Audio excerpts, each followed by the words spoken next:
All right, everybody. I heard the recording in progress notation here on Zoom.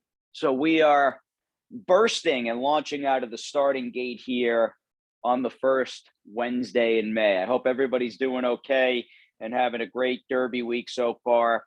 Jason Blewitt, of course, joining you here on this Kentucky Derby in Oaks and Derby Week edition of the West Point 25 here. We've got a lot going on, West Point Thoroughbreds. We've got a number of runners, pretty much everybody of which is live concerning who we have in action on Friday and Saturday on both the Oaks and Derby Day undercards, which I am totally pumped about and really looking forward to. Among them, Vinco in the Derby Day opener. We've also got just on the forgive me, folks, but I got to make a mention. We've got a little availability left. We've got 3 outstanding colts, all 3 of which, in fact, on the website currently, on the West Point website, are in Kentucky with their respective trainers. Northern Invader by Collected, who I absolutely love, arrived this morning, Wednesday, May the 4th, with Cherie DeVoe with her operation at Keeneland because Cherie trains from Lexington. The Daredevil colt, who is with Steve Asmussen, got to Keeneland a week and change ago, right after the OBS April sale. He's doing great. He breezed last Saturday or Sunday, went 3/8, so all is well with him. And then the Runaway and Hide colt, who looks like a monster also. He's at Churchill with Dallas Stewart. So 3 outstanding and super exciting prospects. And if you're in the mood, and why not? It's Derby week after all. Take a look at the 3 available horses we currently have on the website, and I wholeheartedly endorse all 3 of them. Beginning, if I had to pick a favorite, they're all my favorites, but the Collected wins in a 3-horse photo there. Speaking of favorites, why don't we get down to business here? And there's a lot to cover, and just thinking about how to size up and the rhythm of this podcast.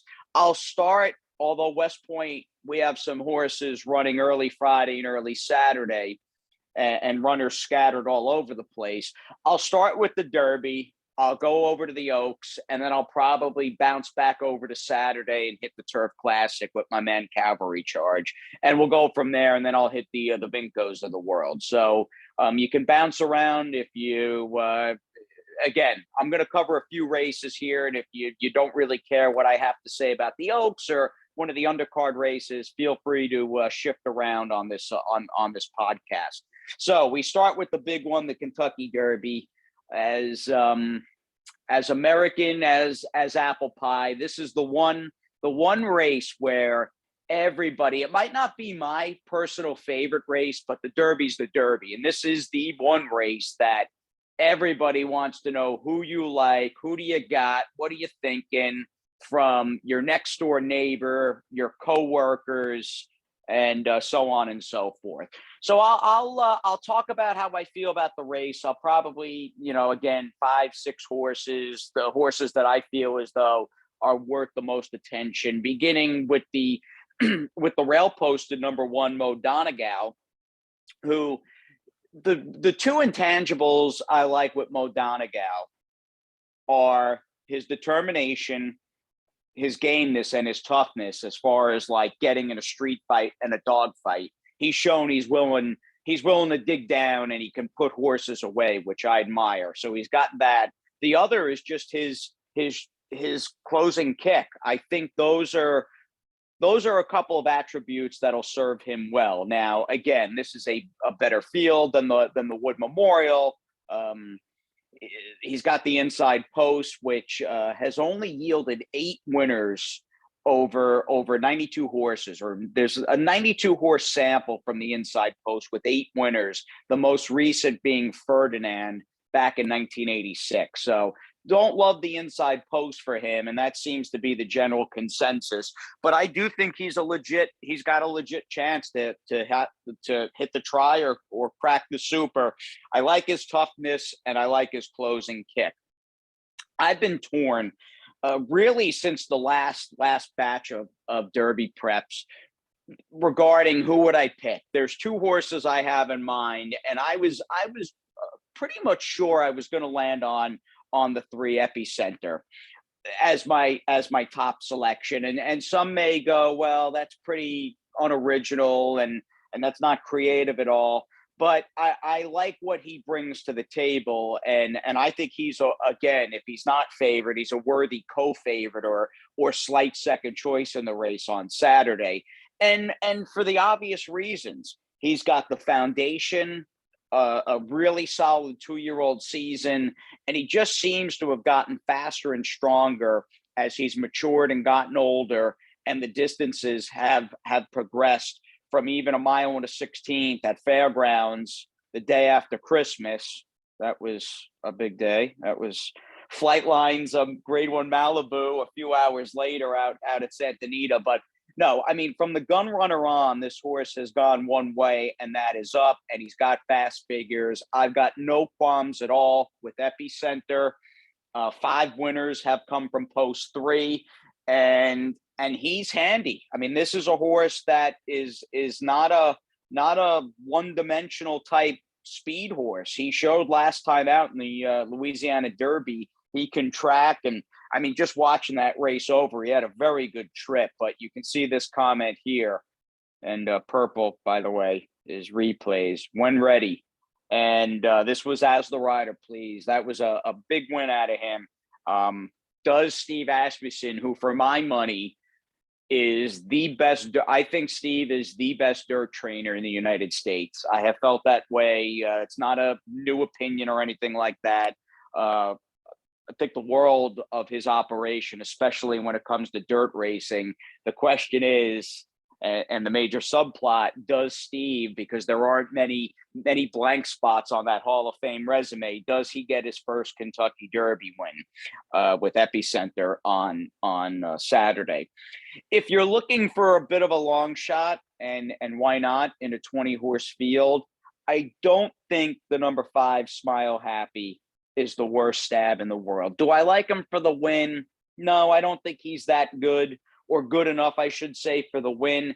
But he does strike me as the kind of horse that could be there for trainer Ken McPeak, who, Kenny, I don't think has ever really been overly concerned with his, and this is a whole other conversation, but as I talk out loud, I like that McPeak has never really seemed like a guy concerned with his win percentage. And he's a guy that just simply runs his horses. Even looking at the work that he did a few years back with Swiss Skydiver, he runs his best horses, and he's not afraid to take shots. And along those lines, I feel like over the course of his career, there's been numerous occasions where his horses have stepped up on the biggest days in the biggest races, and they've outrun their odds and run big races. And Smile Happy had the look of a horse that might be able to do that, and again, hit the super or hit the trifecta off a good effort last out.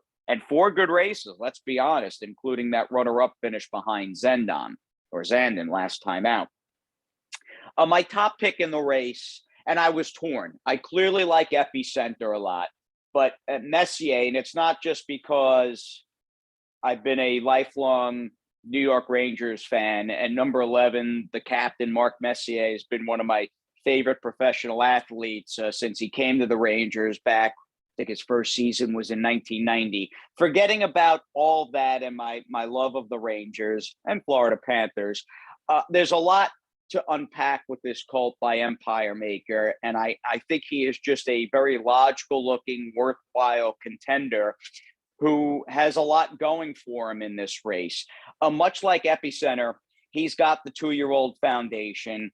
I mean, from late June up through a couple of weeks before Christmas, he had 4 races, and all of them were good. He's got fast figures, including this crushing 15-length score in the Robert B. Lewis in early February. And okay, he was no match for his former stablemate Taba last time out in the Santa Anita Derby. But I think there's something to be said, because it was a good effort in defeat, but there's also, aside from that, there's something to be said about a horse that ran well but it wasn't his prep for the Derby wasn't a career best performance. And I'm not saying it was a big step back off his other races or even the Robert B. Lewis back in early February, but I don't think Messier necessarily brought his top of the line A plus plus type effort, which in my mind gives him a little more room and more of an opportunity to step forward once again on the first Saturday in May and get back on track. Again, this is not earth shattering by any stretch. He's going to be under 10-1. And I like Messier for the win, who clearly has the Bob Baffert Foundation in him. And as I was writing a little something earlier today for Horse Player Now, we'll see if Messier can do something. I was getting close almost 20 years ago. It's crazy. I was a massive Empire Maker fan, and we'll see if this colt on Saturday, named for the captain, number 11, can do something that his sire came narrowly close to doing, and that is, of course, winning the Kentucky Derby. Messier with Johnny V and Tim Yaktine for me. Top spot, narrowly over Epicenter in the Kentucky Derby on Saturday. I did a handicapping WPT podcast a couple days before the Florida Derby back. It was probably March 30th, March 31st. And my comments, more or less paraphrasing on Charge It, looking at the Florida Derby, was if there was one horse that I could have in the Florida Derby long range, like if you were to say, give me out of the entire field, who's the best horse come late October, early November around the Breeders' Cup, and maybe even beyond, Charge It undoubtedly was the one that I wanted. And his lack of seasoning concerned me going into that race. And I think ultimately that lack of seasoning and maybe professionalism, it cost him the win, because he was very green in the stretch, lugging in.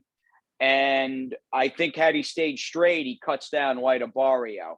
The lack of seasoning is another concern moving forward. And he's another horse, and there haven't been all that many that have won the Kentucky Derby without racing at 2.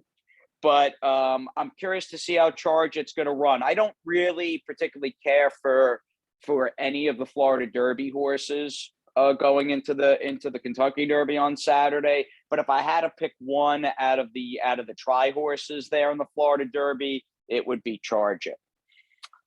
No issue with Zandon.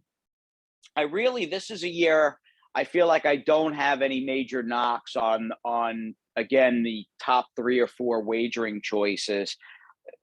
Clearly, this is a colt by Upstart who's got a lot of talent. Chad's an amazing trainer, and I was really, and I don't know if I realized it the day of the race or even watching the Bluegrass live, but man, I mean, this colt ran like an older battle-hardened horse who had run 50 times. The way he just sat cool, calm, and collected in traffic. Flavian Pratt rode him perfectly, and his Bluegrass was really good. And although on paper, I mean, he won by 2 and change, he was, I think, far better than what the margin suggests in this race, and he's a worthy co-favorite in the race Saturday in the Derby for Chad and Flavian Pratt. I wonder who's going to be the post-time favorite. I really do. There's a part of me that still thinks, although he's second choice in the program, I think if I'm doing the line, I make Epicenter the favorite, but we'll see. Good matchup there, to say the least. That's the 10 Zandon. The 12 Taba, in terms of just raw talent, might be the most gifted horse in the race. I mean, there haven't been too many horses. I mean, this is kind of like, and I'm not comparing him to Flightline. It's just kind of apples and oranges. But I mean, you don't see that. This stuff like this is unprecedented. These fast wins and going from 6 out to a mile and a furlong. But for a horse that did not begin racing until March 5th, you already got the big jump in distance from 6 to 9. Is this horse now going to be able to go 10 furlongs?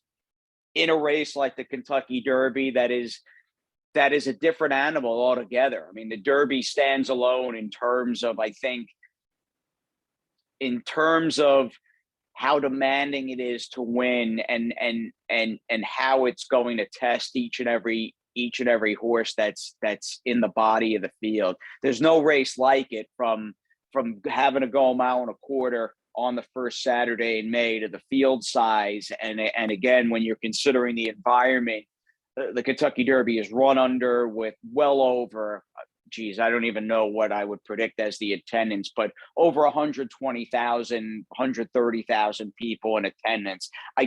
Although I'm excited to see where Taba goes moving forward, and the kind of horse that he's already been, but the kind of horse he might be come Travers time and into the fall with the Breeders' Cup and stuff like that. I'm really excited to see where ultimately he winds up as a top horse.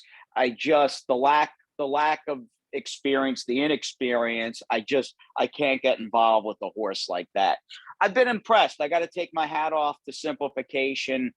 Again, I don't love the horses coming out of the my neck of the woods, the South Florida contingent, but he is a tough game horse who seems to fire big every time out. But again, if I want anybody out of the Florida Derby, it's going to be Charge It. You've already got my thoughts, really, again, with the top three horses from the Florida Derby. You've just with White Barrio, and Safi's been a buddy of mine since I moved down to Florida about 5 years ago, and was at Gulfstream day in and day out doing the TV there for 4 years. So I feel like I've had a front row seat, maybe more so than a lot of people, with the evolution and trajectory of Safi's career, and that's great. But this horse has had just dream, and I love Tyler too, but this horse has had just dream perfect trips, not a straw in his path in his two wins, his two recent Gulfstream wins on the Holy Bull and Florida Derby, and that may not be the case come late Saturday afternoon, even early Saturday evening. Cyberknife as well was visually impressive and game and determined in the Arkansas Derby.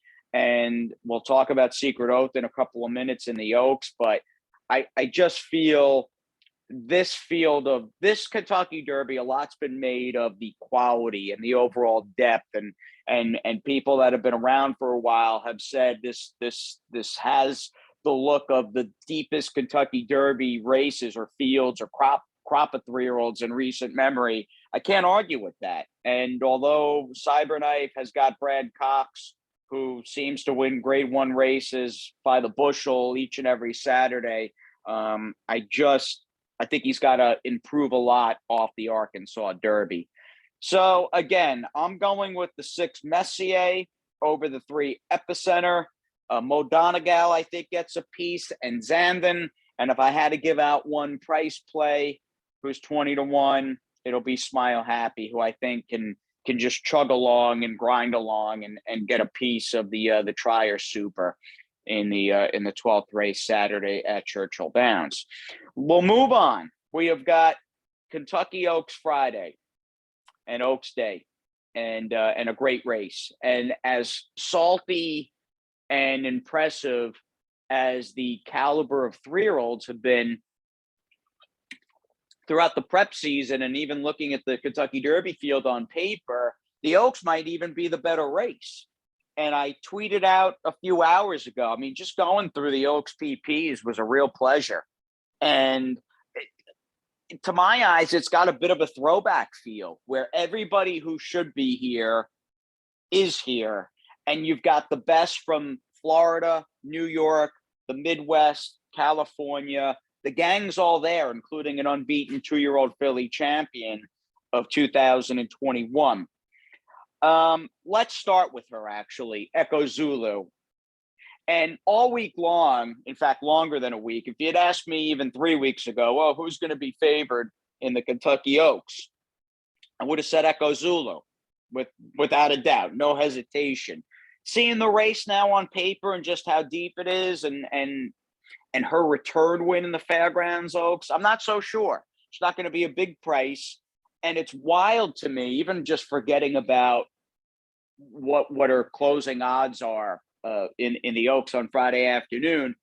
It's really weird, but I feel this way that Echo Zulu, despite being an unbeaten Breeders' Cup Juvenile Fillies winner, an unbeaten 2-year-old filly Eclipse Award champion, that she is the wild card to the race. I mean, it's remarkable to think that's how I'm phrasing her. And I think what's at stake come Friday afternoon for her. And I say she's the wild card because this could either go two ways, because her 2-year-old form, I mean, she was so good from that opening day win July 15th at Saratoga through the BC Juvie Fillies. She was awesome last year. But was that the best she could do?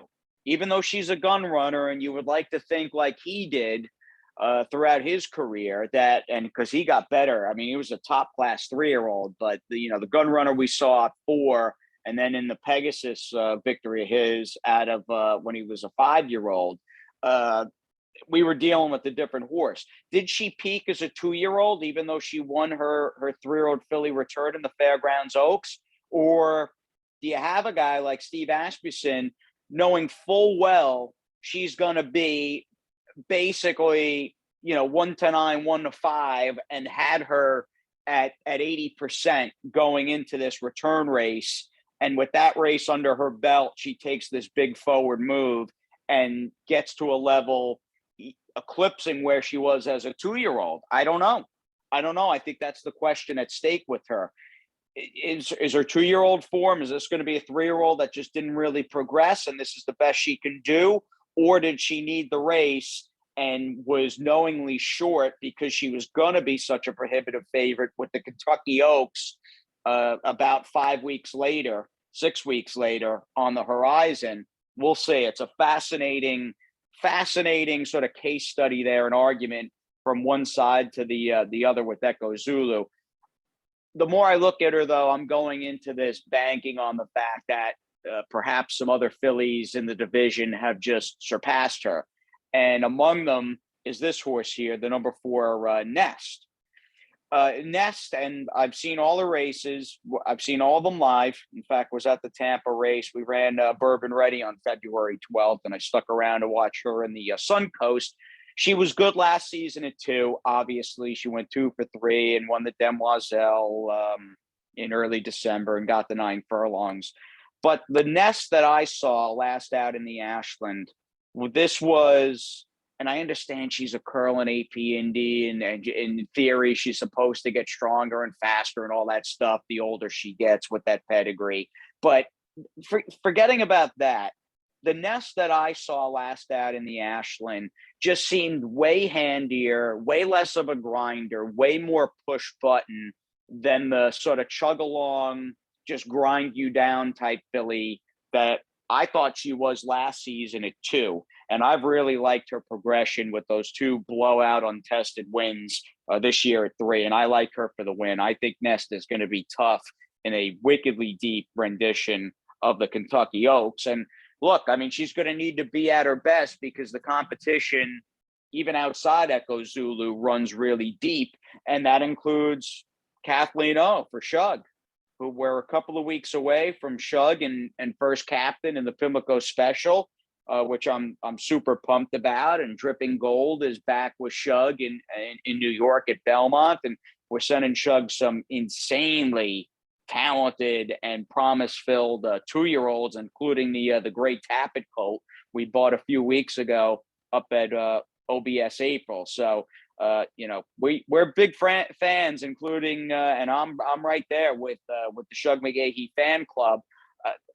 Looking at Kathleen O as she faces the toughest test of her career, I feel like she couldn't have run any better throughout the winter, running 3 times and winning those 3 races at Gulfstream Park. Look, did she face a field of this quality? I mean, nobody in this race has faced a field of Friday's quality. I mean, it's the Kentucky Oaks, and that's just the way it's supposed to be. But this is a far better field than she's faced in the past, of course. But I just think for her one run type deep closing style, which day in and day out, race after race, you may get away with it once or twice during the winter meet at Gulfstream, but it really is a detriment over that main track. I truly believe that, especially dealing with that first finish line, short stretch, basically configuration they have at Gulfstream at a mile and a 16th. So I think she may have been not out of her element, but I don't think she was winning and doing so impressively with fast figures over a racetrack where she was supposed to have been up against it to a large extent and still overcame that with aplomb. I'm dying to see how Kathleen O runs Saturday or Friday rather in the Oaks, and think she's a worthy foe to Nest and Echo Zulu. No qualms at all with Secret Oath. It's nice seeing D. Wayne Lucas, who I just read is 86 years young, and D. Wayne back on the big stage here with the one Secret Oath. And I don't have anything crazy out of left field to say about her. Crushed 3-year-old fillies 2 and 3 back in those Oaklawn Park wins. And, D. Wayne has never shied from a challenge and took a shot in a rather against a modest looking cast in the Arkansas Derby. That was one of my knocks, or at least negatives, on Cyberknife a few minutes back. And although Secret Oath didn't win the Arkansas Derby, she ran well, and she joins 3-year-old fillies and a major player here. My only question is, I just don't see her being as high as 6-1. That program price is 6-1, especially getting in. You hate to see a rider who's had good success that doesn't get the opportunities of a top 5 rider in the country taken off a horse for a big race. But that said, you're picking up Louis Saez, who's as good as it gets and as strong as it gets. And she's a major player. I mean, you've got the big 4 from the inside: Secret Oath, Nest, Echo Zulu, and Kathleen O. And can even a horse like Nostalgic, who we had talked about on this West Point podcast a few weeks ago, really, really, really liked her in the Gazelle, and she ran even better, as I thought she might, off that 3-year-old dirt return in early March against Fenty Valentine. Does she continue as a Godolphin Medaglia d'Oro Tappan homebred? Does she continue to improve here? It's an awesome race. It really is. Friday's Kentucky Oaks might be the best Kentucky Oaks field I've ever seen on paper. And I'm proud. I say it a little tongue in cheek. I'm no spring chicken at this point. I've been a fan of the game since the early 90s, and have seen some great fillies and great renditions of the Oaks. This might be the best, though. Can't wait for it Friday afternoon. Which reminds me, by the way, as you're watching Churchill, I got to give him a shout out here. As you're watching Churchill and locked into the Oaks Day action in Louisville, don't forget at a little after 5 Eastern to hop on over to the Belmont Park feed and check out the big horse here, who I'm so proud of, the career that Blewitt's had. And he's running in the Flat Out Stakes. I always loved Flat Out when he was with, I think, Scooter Dickey had him, right? Scooter had him and then retired.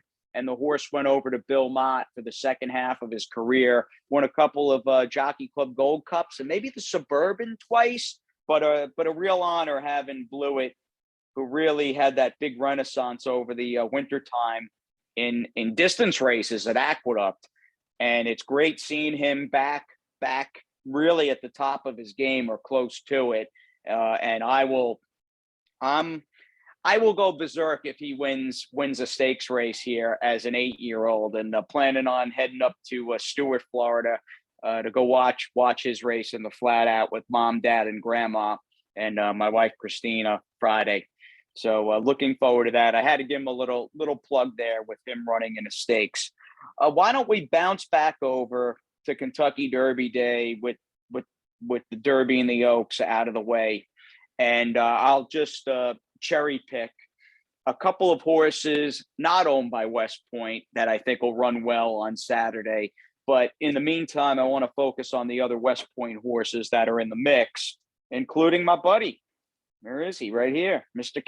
Cavalry Charge, 12-1 in the Turf Classic. And Dallas and his team. You've got Corey Barbarito, his assistant, and just everybody. The guys and gals, the men and women that work for Dallas have done an unbelievable job with this horse, who really from that race Labor Day at Kentucky Downs, or even before that in late June when he won his 4-year-old return at Churchill. I mean, his campaign last year, I know he didn't run all that often and didn't run that many times, but he really ran well and improved. And that all culminated. And of course, I didn't have a freaking dime bet on him at 35-1, but that great upset win 2 back.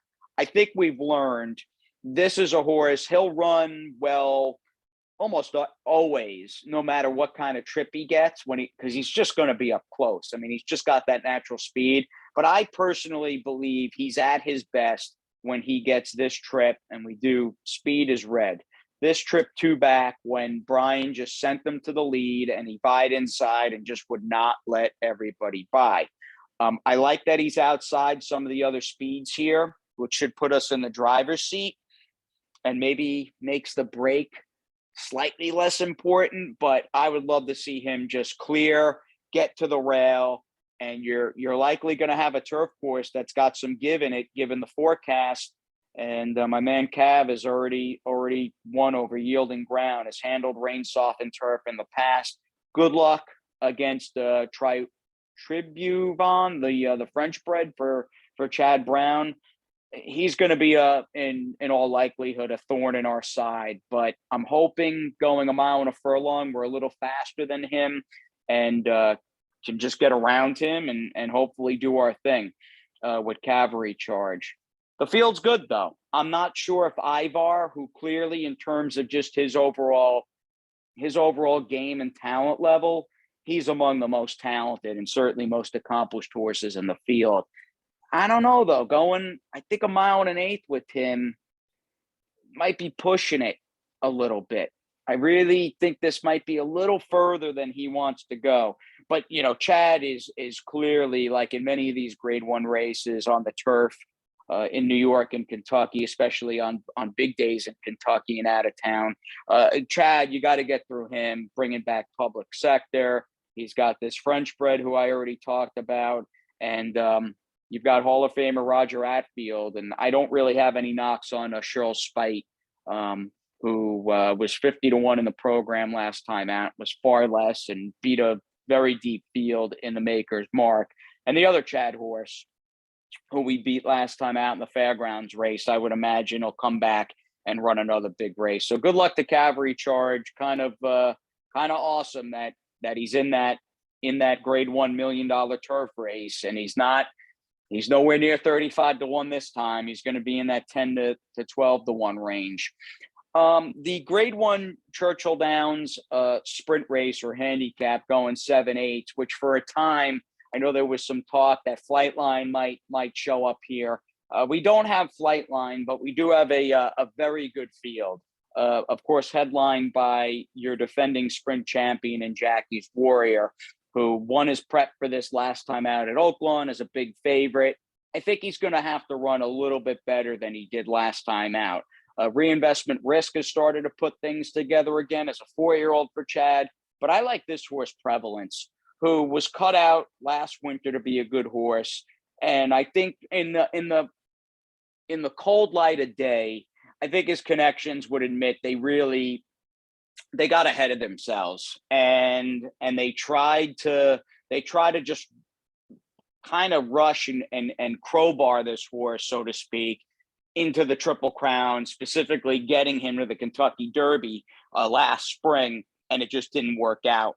But we've seen this progression where this horse has just gotten better and better, including that win last time out over Obezos in the Commonwealth. And I think there might be, I don't think he's as good as Speaker's Corner for Godolphin, clearly, but I think there's another forward move in Prevalence, and he is a dangerous horse in the Grade 1 Churchill Downs handicap.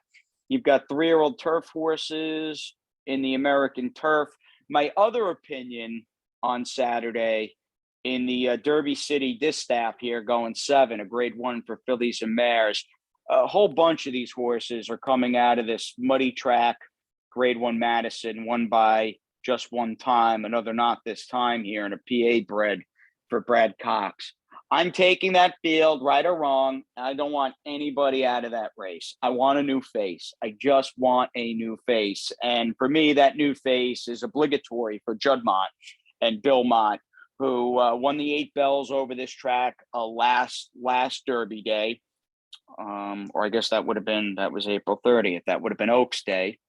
And has put up some solid races. Has had a really solid career. Nice return last time as a 4-year-old. I think you always potentially wonder, especially with the top fillies or stakes quality fillies, when they go away for their winter layoffs from 3 to 4, will they want to come back and still do it and be the horse they were before they went away? And we've got a resounding big win out of her last time out in the Hurricane Birdie. And I am an obligatory fan. Again, whole bunch of these horses are coming out of the Madison at Keeneland, and it was a Grade 1. I want nobody out of that race. I just feel as though, I don't know. And there were some nice horses in that race, but I want new faces, including, again, and very much led by obligatory. Working my way back, you've got Jack Christopher, who, 7 months ago won the Grade 1 Champagne and looked like a powerhouse. My goodness, did he look good in those 2 races last year for Chad. It's nice having him back here, and we'll see ultimately what kind of campaign does this colt by Munnings have this year. Is he a colt, even though he handled the mile perfectly and did so, I mean, convincingly, with a gigantic figure as well as a 2-year-old? Is he a horse that prefers being more of a one-turn miler, 7/8 to a miler, being a Munnings out of a half hour's dam? Or is he going to go on and be a Haskell, Jim Dandy, Travers horse for Chad and beyond? Good to see him back. He's going to be far shorter than that 2-to-1 morning line price in the Pack Day Mile. No Obezos in the Knicks Go. Obezos needing a little more time off that third last time out, the prevalence in the Commonwealth, which it's kind of a bummer. I mean, he would have fit this race like a glove, Obezos, and I'm bummed. I'm bummed he's not running. I hope we can get him back on track soon, and we'll see what happens there in the Knicks Go. What else do we have? I thought Money Supply, speaking of Chad once again, was worth a look off the Lafayette. I know he was bet and didn't run. This track was way wetter and messier than Wet Fast, and no one made a move. I think that was evident with how that race was run, because we had Magnolia Midnight in there, and these 2 horses, Old Homestead and Surfer Dude, ran just speeds, 1-2 around the track. Big effort, I think, forthcoming out of a Money Supply on Derby Day. And we continue to work our way back. We have got, drum roll, please, Vinco, 10:30 Eastern. Nice and early on Derby Day. So my thoughts on Vinco, and anyone that knows me, any partners that have spoken with me, I'd say really at any point, if Vinco's name has come up over the last, since that debut back in late January, I'm high on this horse, and rightfully so. It's like, yeah, dude, no kidding. I mean, he cost 7 figures and was the Timonium sales topper last year, and worked as well as any horse could have in the sale that we bought him out of. Nothing went right 2 back. Nothing went right with his trip first out. It wound up being a slow race, but his second race, he lost the shoe, et cetera, ran well last time. This field is about as tough a maiden field you're going to come across. And he was wired last time out by by a 1-5 shot, who I think is going to be a stakes quality 3-year-old as the season progresses for Steve Asmussen. So this is not an easy spot for Vinco. But as I view this horse through the prism as a quality road colt who is slowly improving. I mean, this is a horse who's getting better by better, bit by bit. We have not seen this like crazy forward move. I think, again, horse like this, it's all about the long game. And I'd like to think going in, and it's my belief that fourth start on Saturday, fourth lifetime start, we get the best version of Vinco so far. And my last thought is watching that race over, and he had a pretty good trip and broke alertly, which was great to see beneath Brian. I mean, he really broke well in that race, March 26th. Man, he might be a one-turn horse, like a one-turn miler when it's all said and done. And we have more evidence as to what he wants to do and what his best game, his sweet spot is. I just watching that race again. I think 3/4. I think 6 furlongs is just too short for him. And the icing on the cake for me is this 1 mile trip that he gets. But a solid field, and that includes Warrior Johnny, who's not a West Point owned horse, but West Point's got some ties to this horse. His connections would probably want to forget that, because Brigadier General for us has narrowly beaten Warrior Johnny in his last couple of starts. But those were, as you know, legitimately fast races. And this is a horse who, after trying the turf a couple of times, has just really found himself as a dirt horse. So he's a major player. I don't like that Logico is already 0 for 7, but he's faced a who's who. And he doesn't. I mean, sorry, Logico, you don't get away. I mean, Todd's beaten this guy with Emmanuel, Charge It, Bright Future. You see the loss to White Barrio, and right next door you got another Pletcher horse. I don't like this swing shift race. I'm not saying Congressman for Todd's impossible here. He's a Constitution second-time starter, and he showed good speed in that first race. As time went on, though, from a race I thought might be Super K when it was run on the Pegasus Undercard, I'm not a big fan of this swing shift race. So good luck, Vinco. I'm excited to see him in the mix bright and early. I'll be having a cup of coffee and a clementine and an apple, and if I'm bad, maybe a bagel when he's running there at 10:30 Eastern on Derby Day. Best of luck to him, and of course, Cavalry Charge later on the first Saturday in May. Let's get back over to Kentucky Oaks Day. Let me take a sip of water here as well. So awesome field for the Oaks once again. Let's backtrack. Boom. Race number 1.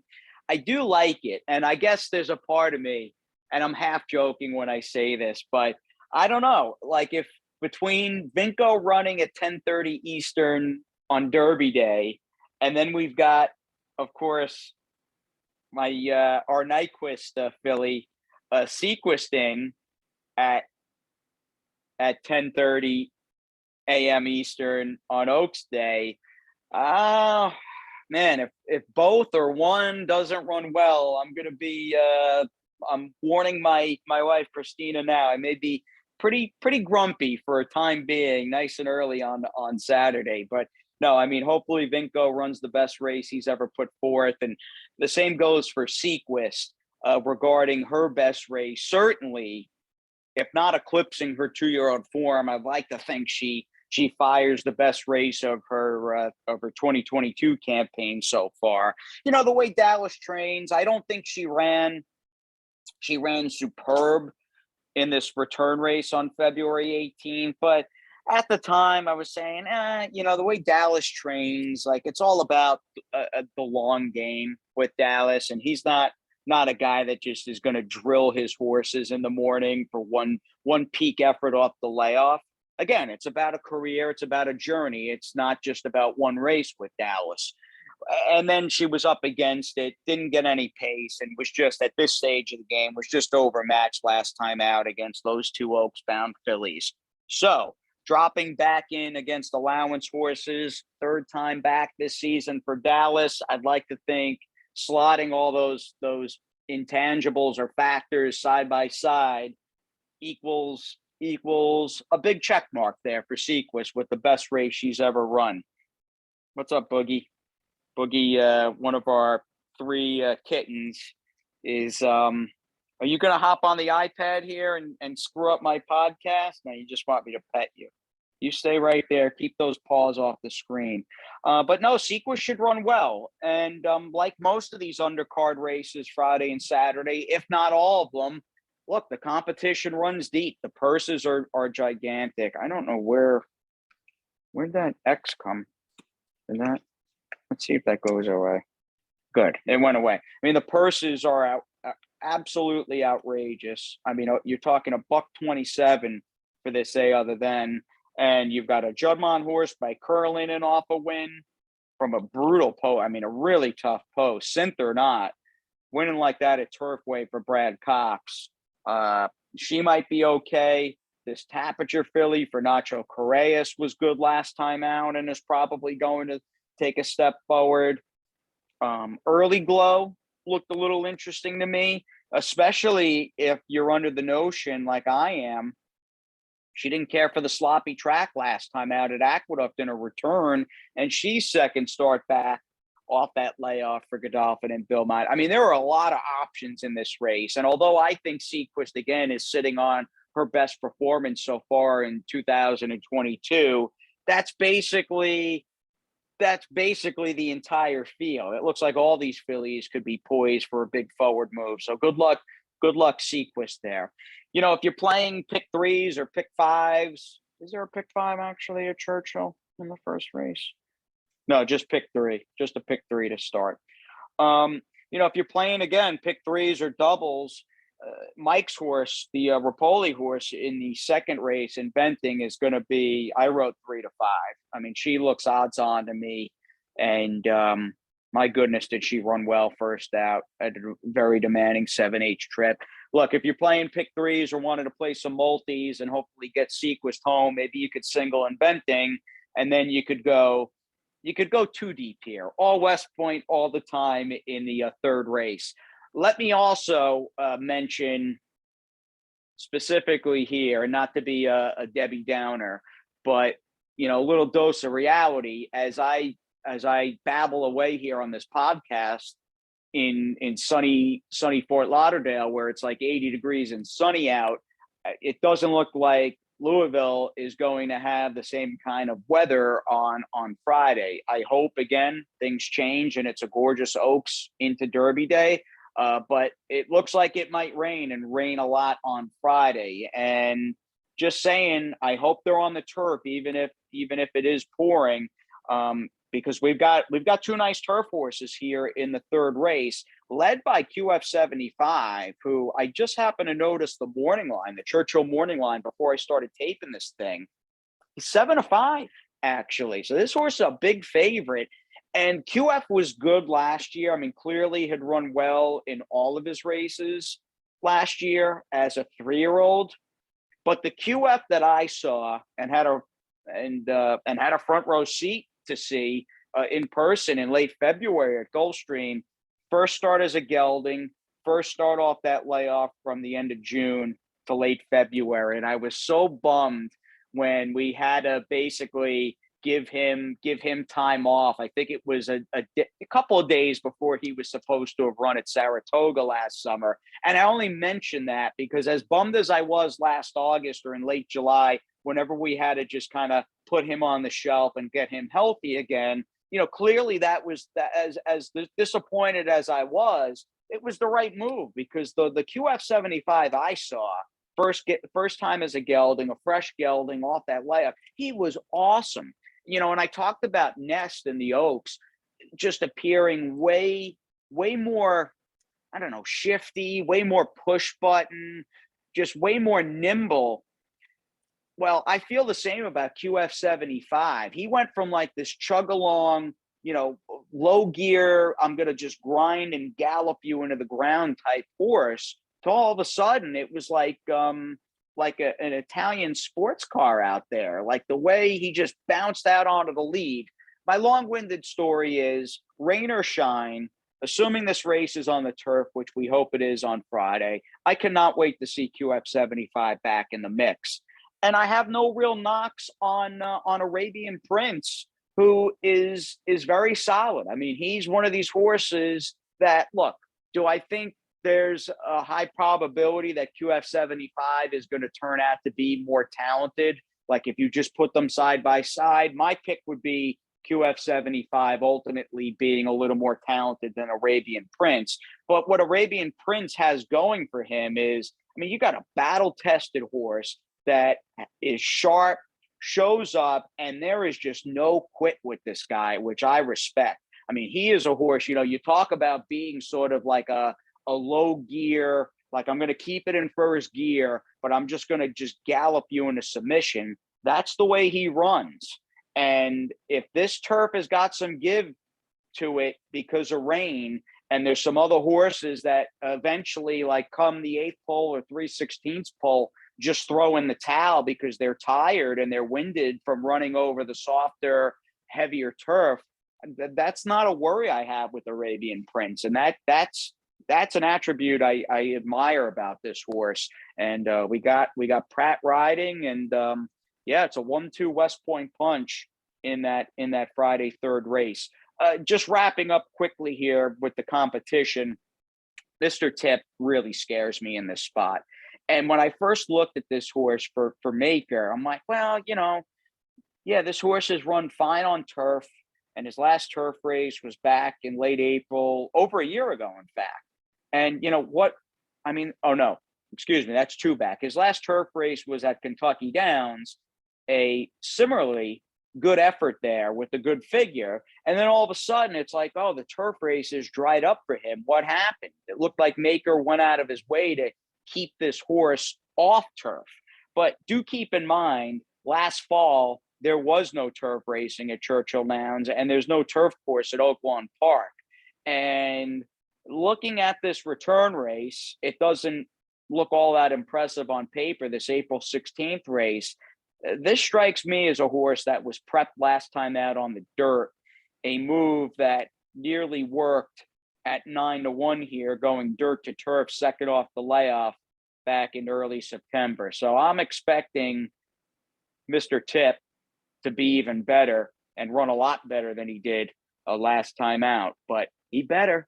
He's got two, Arabian and QF75 for West Point in the mix. They'll be staring him down in the starting gate.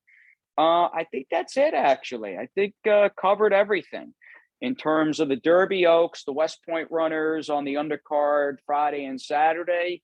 And again, hope everybody, aside from the fact I appreciate everybody, especially if you've stuck it out. I think we're close to an hour into this thing. If you've stuck it out, the Belmont Stakes edition. It's like the Belmont Stakes marathon of Derby Oaks Day handicapping podcast. I do appreciate it. And thank you for listening. I look forward to seeing many of you, West Point partners, later this year, whether it's in New York for Belmont Stakes, or if I can get up, I'm trying to maybe potentially get up to see First Captain run in the Pimlico Special, and Saratoga is not all that far off in the future. But I look forward to seeing many of you again sooner than later. Take a look at those three colts. We have a little room left in on the Collected, Northern Invader, the Daredevil colt, and the Runaway and Hide colt on the website. I mean, really three outstanding prospects. And I love that all three of them basically made a pit stop. If they even went to Eddie's, it was for a few days to a couple of weeks, and then they went right to their respective trainers in Kentucky. And I hope everybody has a really, really, really great and outstanding Kentucky Derby Day and Oaks Day and Derby Week. And thank you so much, and go get them. And I'll see you next time right here on the West Point. I guess we'll call this the West Point 60, as in 60 minutes, 3:11 p.m. Eastern. I'm signing off. Thanks, everybody.